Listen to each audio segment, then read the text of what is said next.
Hello, Internet, and welcome to Nerd Central. I'm your wonderful host, Noah Ferguson, and there's some solid news today. Everything from a movie being saved from death, all the way to an insane cast reveal for an upcoming hero movie. So let's dive right into the info. Kicking us off, we get news on a now-confirmed trilogy of movies for the popular video game The Legend of Zelda. The game series is based in the mythical world of Hyrule, with the hero Link on a quest to save Princess Zelda from the evil Ganon. As for the movie, they jump from the screen to live action. Hopes are high for this beautiful game to succeed, as it's confirmed to be released in 2027, and directed by Wes Ball. He's made movies such as the Maze Runner trilogy, as well as last year's blockbuster hit Kingdom of the Apes. Maybe we can get a Super Smash Bros. Movie as well? Only if the Zelda film does well though. Next in the movie world, we have a huge announcement about a movie that was supposedly lost in release hell. According to The Hollywood Reporter, KNWT Acme was saved by Ketchup Entertainment after dealing out an agreement with Warner Bros. If I had a nickel for every time Ketchup Entertainment saved a Looney Tunes movie from being scrapped by Warner Bros., I'd have 2 nickels, which is weird that I would have 2 since this happened twice. Ketchup Entertainment previously saved the day the Earth blew up, a Looney Tunes movie from Warner Bros. Just scrapping it. Here's hoping the Coyote vs. Acme movie was worth the wait. Now everyone, I think it's time we dive into what a lot of people have been waiting for, the Avengers Doomsday cast reveal. Marvel had a live stream of trailers with actors' names being revealed slowly, and fans were not disappointed. We saw names such as Wilson Duke, who plays M'Baku in Black Panther, James Marsden as Cyclops, Paul Rudd as Ant-Man, and even Channing Tatum as Gambit, truly making a name for himself. While this all sounds super exciting, there's a slight worry that the movie might have too many cooks in the kitchen, with all the returns of fan-favorite characters. But only time will tell, so let's hope that this movie doesn't lead to Doom as well. And finally for news, we turn to the anime side with another Studio Ghibli segment. However, it's not great news. Unfortunately, the highly acclaimed studio is being targeted for AI use, as multiple images have sprung up online in the style of Studio Ghibli. An old statement was recently resurfaced that was made in 2016 by the creator of Ghibli, Hayao Miyazaki. Miyazaki's comments on AI use were critical and harsh, as he and his crew are known for taking years to make one film as they want to properly showcase the beauty of animation. Hopefully these AI copies can be taken care of, as most people view it as an insult to the craft that Miyazaki has made for generations. And guys, that wraps up today's news. There was a ton of good news this week, and I'm so excited to see what happens for the movies that we talked about. But now let's move on to the cruise packs, and let's watch some amazing stuff.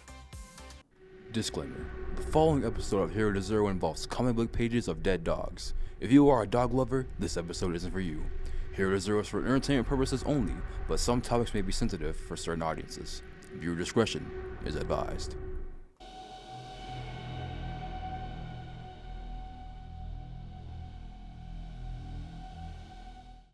Hello, I'm Taden Hensley and welcome back to Hero to Zero. And for the first time since episode 2, we're going back to DC Comics by talking about the hero Dog Welder, who welds dogs to enemies' faces. No one knows the true identity of Dog Welder, as he never speaks and he never shows his face. The only thing that we do know is that he lives in an alleyway and sets traps for stray dogs, and he has a supply of dead dogs that he uses to take down criminals by welding a dog to their face. He was a member of the team Section 8, a team formed by the leader Sixpack, who also has bad powers. And yeah, I know I'm talking about another hero who is on a team with other bad heroes, as Dog Welder is the third hero that I've talked about in this show. But hey, sometimes bad heroes just need to stick together. But anyways, during Dog Welder's tenure in this Six-Pack, he would die in battle, but would be replaced by Dog Welder 2.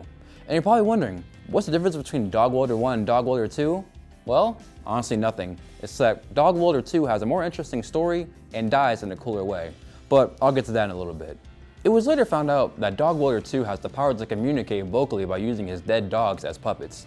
And on a trip to Egypt, Dog Welder 2 would find out the truth about his power when he was transported into the afterlife after meeting the original Dog Welder and discovered that his powers come from a curse from the Egyptian god Anubis. But how do I feel about Dog Welder? Well, I mean, his powers are pretty disturbing, but I think he's the most interesting character that I've covered on Hero to Zero. I feel like his story gets weird bringing up Egyptian gods and everything. Now, I understand that people don't like him because he kills dogs, but me personally, I never liked dogs, so he never offended me, and no, I'm not apologizing for not liking dogs. Moving on from that conversation, Dog Welder's life would eventually come to an end after him and Section 8 would go into space, and Dog Welder would sacrifice himself after welding 2 stars together to save the world. Now that's a crazy way of going out. Even though Dog Welder's power is strange, at the end of the day, he is still a hero. And in this situation with Dog Welder's sacrifice, he wasn't the hero that we deserved, but the hero that we needed. Or if we lived in the DC universe, that is. But anyways, that's all the time I got. I'm Taden Hensley, and this has been Hero to Zero.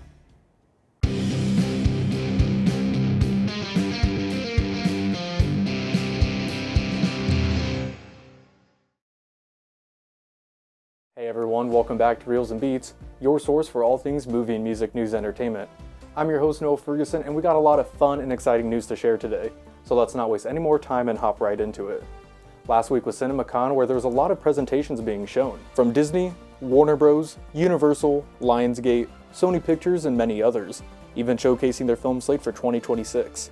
Films include Moana 3, The Super Mario Bros. Movie 2, The Odyssey, Street Fighter, The Hunger Games, Sunrise of the Reaping, Jumanji 4, Toy Story 5, Ice Age 6, and guys, do not worry, there is another Minions movie dropping.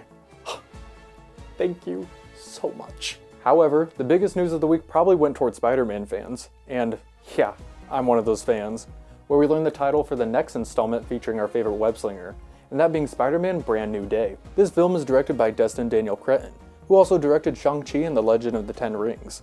I'm spending my time exploiting the next stage of this amazing character, with a team of the most incredible artists in the world. We're all just daily nerding out over the suit, how to swing, how to create an event, an emotional story, and a rise that we haven't really seen before, Cretton said. Tom Holland wasn't at the event due to his role in Christopher Nolan's The Odyssey, but he shared a clip to tease about the upcoming film. "I'm so sorry I can't be with you, I'm halfway around the world shooting a movie. I know we left you with a massive cliffhanger at the end of No Way Home, so Spider-Man Brand New Day is a fresh start. It is exactly that, that's all I can say," Holland said.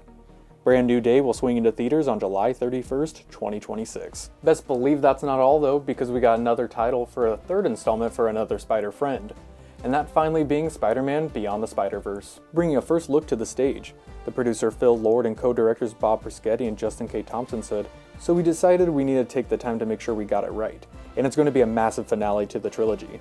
Beyond the Spider-Verse is slated for June 4th, 2027. Alright guys, clearly I can keep going, but I'm on a time crunch. So down in the comments let me know what film you're looking forward to the most. And to be honest, I'm pretty intrigued by that Beatles biopic and how it'll be acted and overall depicted. Who knows, maybe they'll throw Awkwafina the typecast role of Yoko Ono. Hi, my name is Awkwafina and I am in the movie Shang-Chi. Well, anyways, I've been your host Noah Ferguson of Reels and Beats, your source for all things movie and music news entertainment. See you guys next time. Welcome to Tales of the Dice Roll, a story-driven role-playing show. This season, we're in Downpour, Nebraska at Robert Olmsted High. Here, you'll have the opportunity to explore your interests. Wait, what's up? Build connections with your peers. Something too off. Strike out on your own. You think this is fun? And become an overall well-rounded you. Someone please! So join us Saturdays at noon to learn more about our tactics.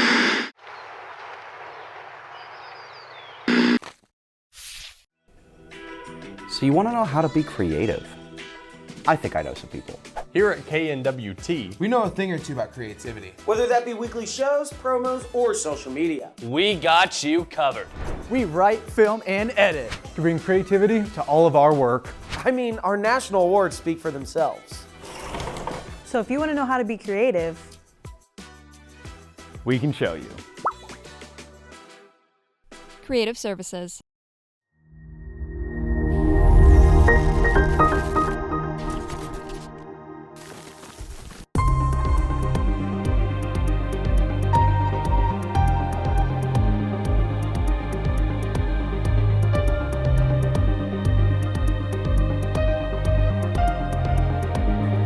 Hello and welcome back to Nick's PSA Reviews. This week it is the best of the Ad Council's material that used to air on KNWT back when it was on cable. The first PSA is a Neighborhood Watch PSA featuring the late Ed McMahon of The Tonight Show fame that used to air on KNWT back in the day. Mrs. Abruzzo, I'm here with the Neighborhood Watch. Yes! Yeah. Oh, no. I'm signing up people for the Neighborhood Watch. You made our dreams come true. You have your cameras here? Where are you going, Mr. McMahon? I'm going to check with the lady next door. Yeah, Help play a part in the safety of your community. To find out how you can start or join a Neighborhood Watch, log on to usaonwatch.org. I like how the woman starts getting all excited when she sees Ed, because I can relate to her, as I basically had the same reaction as her when I met a local morning radio show host from my hometown for the first time as a high school student. Overall, this is a simple and to-the-point PSA, which is something I can expect from the ad council. The scare factor for this one is a big fat 0. There is nothing scary about it. Again, this is a simple and to-the-point PSA about neighborhood watch programs. I like the message, and this is delivered very effectively. The next one is also from the ad council, this time done in association with the National Underground Railroad Center, and it is called Interview. Very impressive, Mr. Gonzalez. Thank you. Thought he was pretty good. I think we've got enough color around here. 2 points. And who's next? You dropped this. Imagine the power of one voice. Find yours at freedomcenter.org. I am really impressed with this one. It shows how one person can affect change, and it does so by having one of the coworkers pick up a resume out of the garbage that the boss threw out because he had quote-unquote too much color in his office.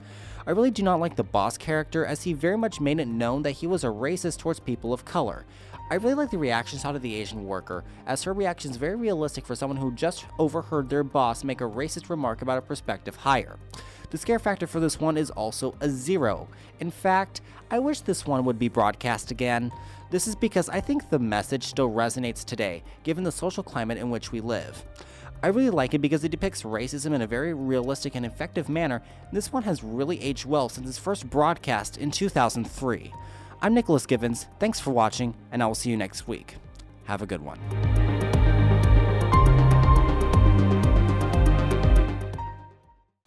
Hello there, and welcome back to Slashback, where I break down slasher icons' backstories, what makes them significant to the genre, and what makes them unique from the rest.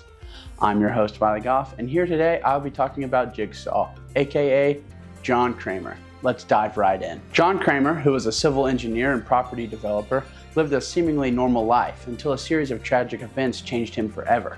He was married to Jill Tuck, who ran a clinic for drug addicts with the motto, "Cherish your life." However, their lives took a devastating turn when a patient named Cecil Adams broke into the clinic, injuring Jill and causing her to miscarry their unborn child. This event also caused John and Jill to get a divorce. The loss of his unborn son and the divorce of his wife was a turning point for John. He became irritated with the idea of helping others, believing that people must help themselves. After all of this had happened, John was diagnosed with cancer, and his outlook on life became even more bitter. He attempted suicide but survived, which led him to appreciate the value of life in a twisted way. John's transformation into Jigsaw was driven by his belief that people waste their lives while he was unfairly losing his own. He created deadly traps to teach people the value of survival and appreciation for life. Despite his sinister methods, John saw himself as a teacher rather than a killer, giving people a choice to fight for their lives. Throughout the Saw series, Jigsaw's character evolves, revealing a complex and troubled individual driven by personal tragedy and a warped philosophy. His story is a tragic exploration of how pain and loss can lead someone down a dark, dark path. That's all for his backstory. Now, what makes Jigsaw significant is his complex characterization. Jigsaw's backstory, which includes his terminal illness and personal experiences, adds depth to his character. This complexity makes him more intriguing and nuanced compared to typical horror villains who are often one-dimensional. Lastly, what makes him so significant is his cultural impact through iconic traps and themes. Jigsaw's traps became synonymous with the franchise and influenced pop culture phenomenons such as escape rooms. His iconic catchphrases like "Live or Die, make your choice" and his puppet Billy have left an enduring legacy in horror. That's what makes him significant, but what makes him unique compared to other slasher icons is his psychological depth and moral belief. Unlike traditional slashers who kill indiscriminately, Jigsaw introduces moral dilemmas into his traps, forcing victims to confront their flaws and choices. His philosophy of valuing life through extreme test adds a psychological and philosophical layer, making him a more unique antagonist in the genre. Something else that makes Jigsaw unique, and in my opinion makes him truly stand out, is that Jigsaw rarely kills his victims directly. Instead, he sets up situations where they must kill either themselves or kill each other, to survive.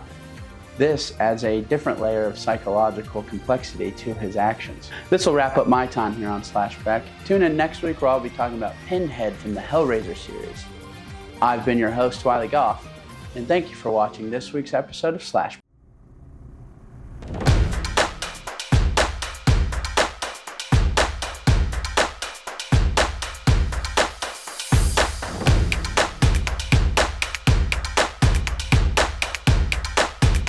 Hey, you. Me? What? Can you cook? I think. Can you break a world record? I bet I could try. Can you take on the wildest, most viral trends? I think so. Well, in KNU, we take on the challenges and trends you're dying to try out. Whether it's physical, mental, Bye-bye. or just downright crazy. Good night. Think you have what it takes? Tune in Thursdays at noon to find out. Can you?